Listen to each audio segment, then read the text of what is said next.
Toujours au sein de cette 5e journée de la Proximus Pro League, le championnat de Belgique sur FIFA 21 depuis Eleven Sport, depuis YouTube ou bien votre ordinateur, votre télévision, peu importe. Et on commence à sérieusement avancer. Dans Ouais. cette journée, on a eu de très beaux matchs avec certaines surprises, notamment au tout début. Et puis tout doucement, voilà, des joueurs commencent à sortir du lot dans ce classement général que vous voyez actuellement, avec cette victoire de Julte Game qui le met temporairement en première place. Il le sera dans tous les cas. La question c'est est-ce qu'il va être rejoint par Courtrai, qui n'a pas encore fait son match de cette journée. La Sporting de Charleroi a 12 points, le club de Bruges 10 points, il reste encore dans les leaders Saint-Tron et Anderlecht, et ça tombe bien justement qu'on parle d'Anderlecht parce que ce sera le prochain match. Ouais, bah justement, Anderlecht qui a 9 points là pour le moment. Et il joue contre Moucron qui en a 7. Donc justement, si Moucron gagne, il peut faire une très très bonne opération au classement en se repositionnant très très bien. Sinon, ça va être compliqué pour lui, il sera en dehors du top 8.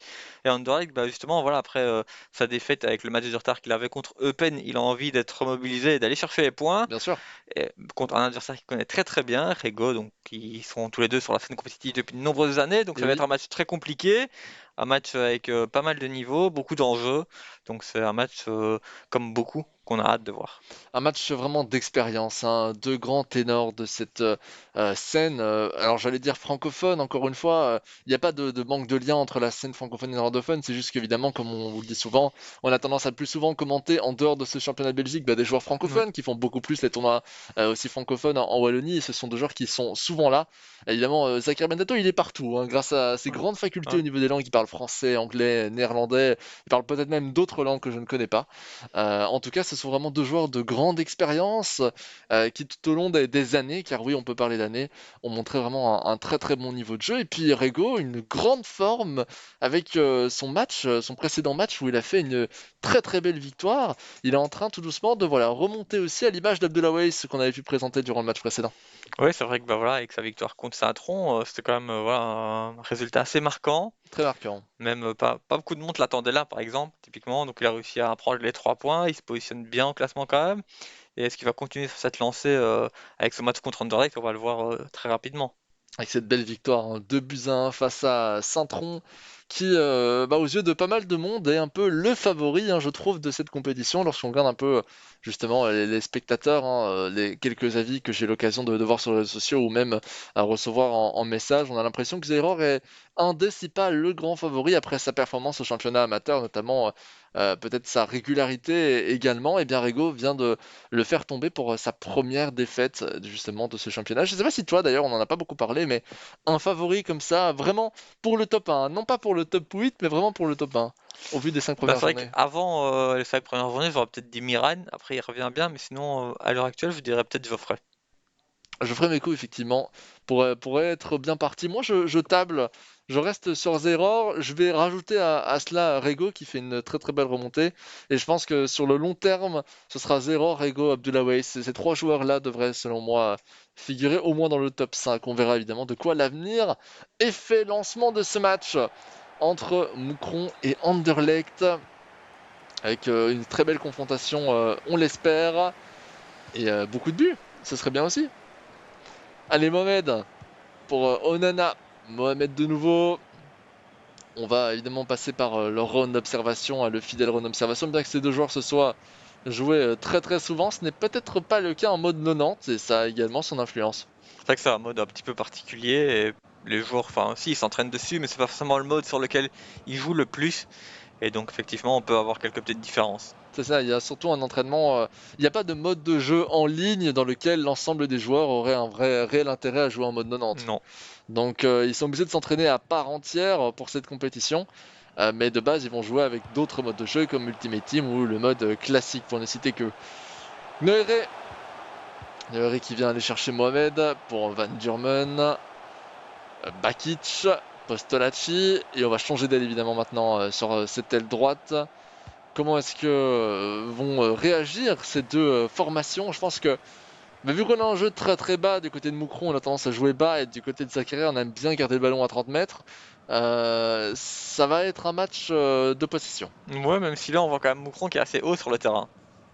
Peut-être en réaction d'ailleurs à la connaissance du jeu de Zakaria qui sera très à l'aise face à un jeu en reculant. Ouais, après, si il a réussi à trouver l'espace vers l'avant, mais une bonne interception du côté de Moucron. Ouais, très très belle interception qui peut relancer une petite contre-attaque. On sait qu'il il les gère plutôt bien également avec Van Durmen. Bakic. Bakic toujours, il revient vers Van Durme. Compliqué pour l'instant de trouver des espaces, mais ce n'est que 12 minutes de jeu, on vous le rappelle, et je pense que ce sera définitivement un match tactique et d'expérience. Magnifique! Magnifique, par contre, j'ai plus l'impression que c'est une erreur défensive parce que l'appel venait quand même de vachement loin. Oui, vachement loin. Et puis voilà, il y a eu pas mal d'espace dans la défense. Il a réussi à trouver la profondeur. Et puis après, une frappe au premier poteau. On a vu que ça fonctionnait pas mal dans différents matchs. Et peut-être que tout le monde devrait commencer à s'aspirer et peut-être frapper plus souvent au premier poteau. Ça a l'air de bien fonctionner dans ce mode 90. Ouais, ça fonctionne super bien, hein, effectivement. Belle réalisation hein, de la part de Moucron qui profite vraiment de cet appel en profondeur esselé. Ça me rappelle, bon, dans une moindre mesure parce que c'était encore plus flagrant dans ce match-là, mais Ostende contre le Standard, une grosse profondeur dans l'axe où les défenseurs n'ont pas eu le temps de réagir. Et bien c'est à peu près la même situation. 1-0 donc pour le Royal Excel Moucron face au RSC Anderlecht. Et on attend évidemment une réaction. On sait que ces deux joueurs ont un mental d'acier, particulièrement Rigo qui est reconnu pour ça, mais Zakaria également.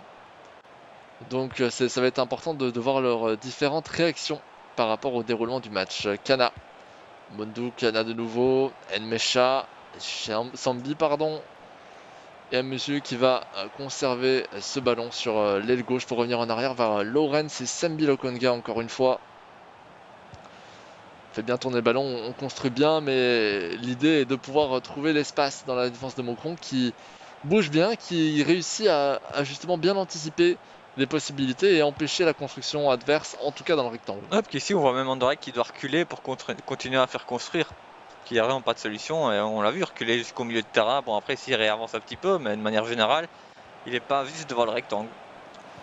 Kurinen pour aller chercher Xadas sur l'aile gauche avec cette petite virgule, mais un peu simplement. Disons que parfois ça arrive beaucoup à des joueurs de faire des gestes techniques sans avoir vraiment le défenseur devant eux, mais simplement pour modifier les trajectoires, contrôler le ballon, etc. Oui. Van Durme, Xadas. Xadas toujours. Ah non, pas mal tenté hein, cette profondeur. Si elle réussissait, elle aurait pu créer une occasion franche. Mais elle a été bien interceptée par Anderlecht qui peut peut-être se le relancer là. Avec Murillo. Murillo pour Miasga. Delcroix. Et on va sûrement partir à gauche. C'est fait avec Lorenz. Abesu. Conservation pour aller rechercher Lorenz et Sambi Lokonga. Un match très intéressant, très fluide, très peu de cafouillage avec Bundu. Mais non, là pour le coup ça ne va pas passer. Très peu de cafouillage hein, du côté aussi bien d'Arictois que Moucronois. Ouais, c'est un jeu très très propre hein, quand même. On se croit vraiment là, j'ai l'impression d'être dans un vrai match de foot en théorie parce qu'on n'a pas vu beaucoup de justement de gestes propres à FIFA qui sont beaucoup plus utilisés dans FIFA, etc. Quoi. Non, C'est t'as la raison. À ce construction. niveau-là, c'est vrai que c'est assez agréable.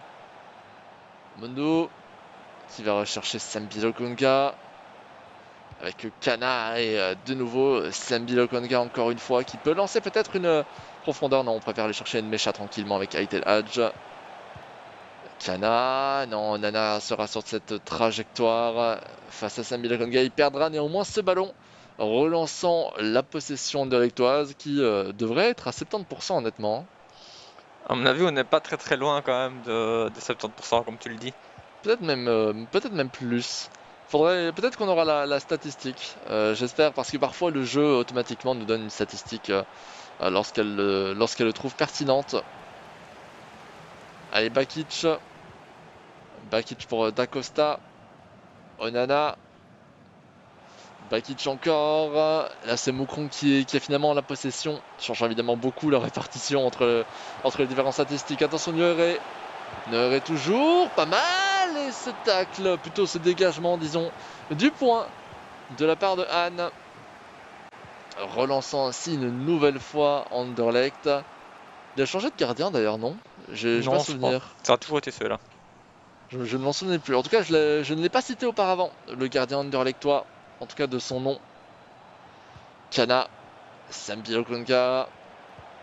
On revient vers Nmesha. Les passements de jambes, dommage. Cette passe, attention, ça revient dans les pieds d'Nmesha, peut-être pour le tir. Ah oui, très bien vu de la part de Zakaria Bentato qui anticipe avec brio le mouvement du gardien de Rego, mais qui s'excuse évidemment à cause de ce contre favorable. Hein. C'est pas le plus beau but qui n'ait jamais existé. Ça, c'est une certitude, mais malgré tout, il faut aussi le réalisme de le placer du bon côté, premier poteau après ce mouvement du gardien de Rego. Ouais, j'ai l'impression qu'il a déplacé un petit peu le gardien, comme tu l'as dit, et ça va peut-être faire la différence, ça a ouvert le petit côté. Dommage, dommage en tout cas pour Rego qui était tout près justement de gagner 1 but à 0 à l'issue de la première mi-temps, ce qui aurait pu être une très très bonne solution pour lui évidemment.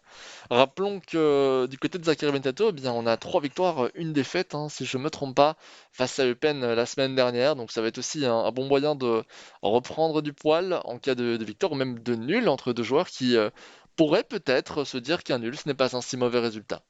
Ça reste deux très bons joueurs, donc c'est vrai que prendre un point contre Zakaria ou un point contre Ego, en fonction de la position qu'on prend, c'est quand même un bon point, mine de rien. Et puis quand on l'a vu, de toute façon on le voit aux statistiques aussi, que le match est très fermé, il y a seulement une frappe cadrée, enfin une frappe et une frappe cadrée des deux côtés, au final c'est 1-1, donc c'est un score assez logique au vu de la première mi-temps quand même. Absolument. Allez, l'engagement pour Anderlecht qui va sûrement encore une fois faire tourner ce ballon. D'ailleurs, moi j'attends avec impatience le jour qui arrivera sûrement dans des FIFA lointains et futuristes où on aura chaque stade du monde, où on aura tous les stades de Belgique disponibles pour jouer, ce sera En incroyable. avoir un, ce serait déjà bien. Ah ouais. C'est vrai, commençons par en demander un. Je crois on n'avait pas d'ailleurs un concours un jour qui a été gagné par. C'est Marseille ou Lyon qui a gagné ce concours, quelque chose comme ça. Il y avait un club français qui a gagné un concours pour avoir son stade dans le jeu. Des faux concours, il en existe plein, oui. Ah, c'était peut-être un faux concours, effectivement. Ça, c'est tout à fait possible. C'est toujours l'intérêt d'avoir un spécialiste de FIFA à mes côtés qui est souvent au courant d'absolument tout ce qui se passe. Hein. Professionnel de la presse, Van Durme avec Onana. Onana pour Da Costa. On va chercher l'axe avec Postolacci maintenant. Sirani sur cette aile droite qui conserve le ballon et qui continue de prendre de la vitesse pour essayer de tromper peut-être la défense une nouvelle fois en directeur. Je pense qu'il a eu qu'une seule occasion réelle, hein, le Royal Axel Moucron, Rego. Il n'y a eu qu'un seul réel tir. Oui, bah du côté d'Anderlecht, c'est la même chose, hein. Ouais, c'est On a vrai. eu une grande possession, mais on n'a pas été, Attention! Oula! Alors là, je sais pas si c'était une passe. Hein. Je pense que c'était un tir, mais je ça aurait pense. pu être repris. Hein. Effectivement, mais voilà, des deux côtés, il n'y a eu qu'une seule occasion et ils ont tous les deux été la mettre au fond des filets. Allez, Kana. Kana pour Morio. Avec Aitel Hadj de nouveau.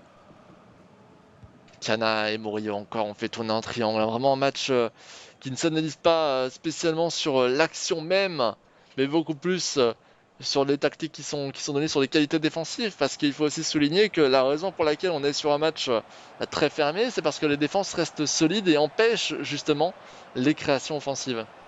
Oui, il laisse aucun espace, justement, aucune possibilité à l'adversaire de se créer une occasion et de trouver vraiment la passe qui crée le décalage pour pouvoir offrir une frappe à l'adversaire. Oh, ça sent bon, ça sent très très bon pour Anderlecht. Oh non, il tire croisé face à Hervé Kofi, il aurait pu tirer premier poteau, ça rentrait. Est-ce qu'il y a eu un mouvement du gardien cette fois-ci, je vous l'avoue? Je ne l'ai pas remarqué si c'était le cas. Mais quelle action encore une fois avec ce jeu en profondeur, en 1-2 pour être exact. Très bien réalisé, mais malheureusement, on reste sur un score de 1-1. Oui, il était vraiment tout seul au petit rectangle et franchement, c'est le genre d'occasion qu'on peut pas rater. Absolument.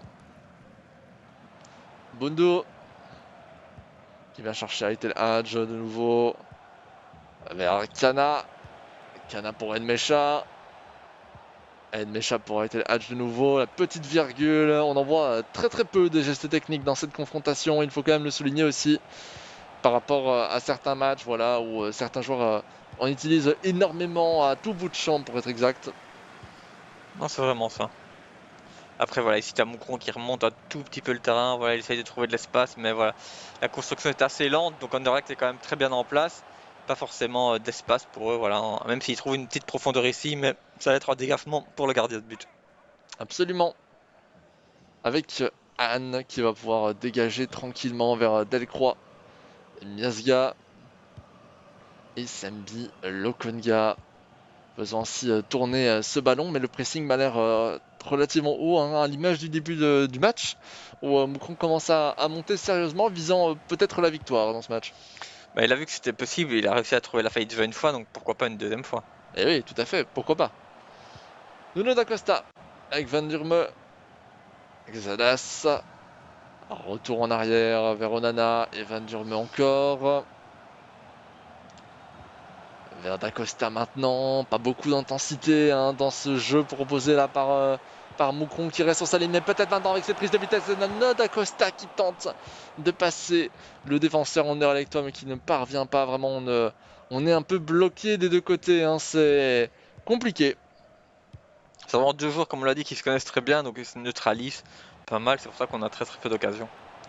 Kana presque taclé par Van Durme. On revient vers Sambi Lokonga pour changer d'aile maintenant.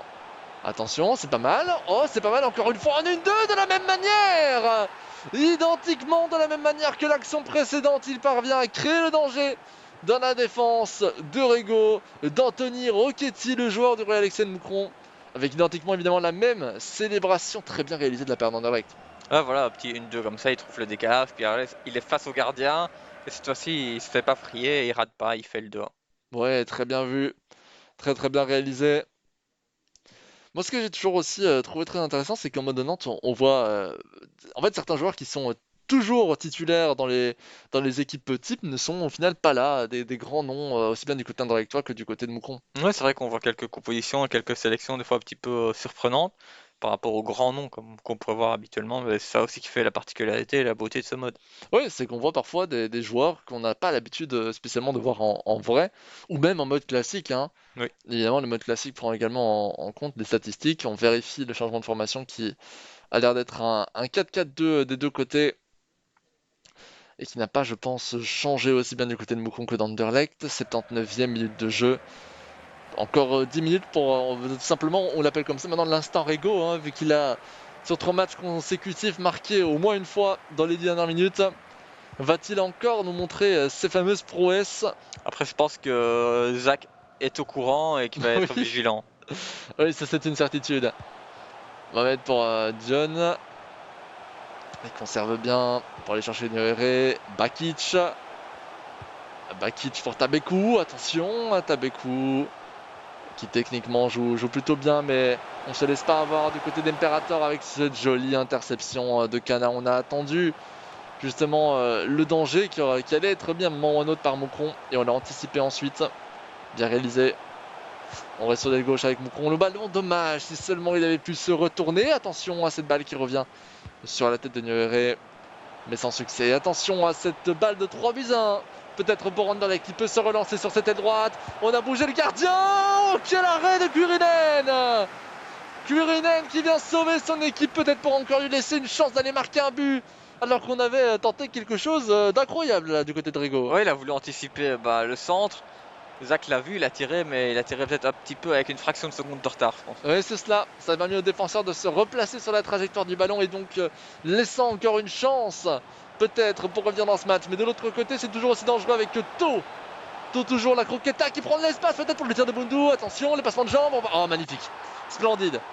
Excellent de la part de Zakaria Bentato. Quelle performance dans cette réalisation, où on s'attendait à beaucoup de choses, mais alors aller chercher justement l'aile opposée, tous les défenseurs étaient partis du mauvais côté, c'est Ouais, bien. puis dans une situation où il aurait pu garder le ballon et garder le score de 1-2, justement, il a essayé de chercher le troisième but. C'est une belle attitude de sa part également. Très très bien réalisé. Et pour la première fois, il casse donc sa série. Il ne marquera pas dans les 10 dernières minutes de jeu. Pardon, l'instant Rego n'a pas été suffisant pour aller contrecarrer Zakaria Bentato, qui en plus va marquer un but dans cette période de temps très bien réalisée de sa part, et une victoire qui, selon moi, est méritée. Ouais, c'est vrai, voilà, il a été une première mi-temps, on va dire, fort équilibrée, mais la deuxième était peut-être plus à l'avantage d'Anderlecht, donc au final, c'est un score logique et mérité pour Anderlecht, je pense. C'est Même ça. si Rigo a fait un bon match, hein, on va pas dire le contraire non plus, mais peut-être un petit avantage quand même pour Anderlecht dans ce match. Non, deux très bons joueurs, Ouais. clairement un match assez fermé, on l'avait annoncé hein, déjà de base, bien qu'on ait eu quand même pas mal de buts, mais peu d'occasions, c'est surtout au niveau de cette statistique-là qu'il faut faire attention. Récapitulatif donc des différents scores de ce match day 5 correspondant au match day 22 dans la Pro League, avec cette victoire 3-2 face à Ostende du Standard de Liège, la victoire du Club de Bruges, la défaite de Louvain face au Sporting de Charleroi 3 buts à 1, le même score d'ailleurs que cette victoire d'Anderlecht face à Moucron. Et enfin, Zulte Waregem l'a emporté face à Abdullah Weiss, un Abdullah Weiss qui était convaincant néanmoins Ouais. avec 2 poteaux, mais qui encaisse 2 buts et ne peut en mettre qu'un seul. Voici donc pour les différentes statistiques, je pense qu'on peut passer à la capsule. La capsule vidéo toujours sur Manse, hein, on vous l'a dit, le joueur de Courtrai qui est d'ailleurs très très intéressant, on le réécoute.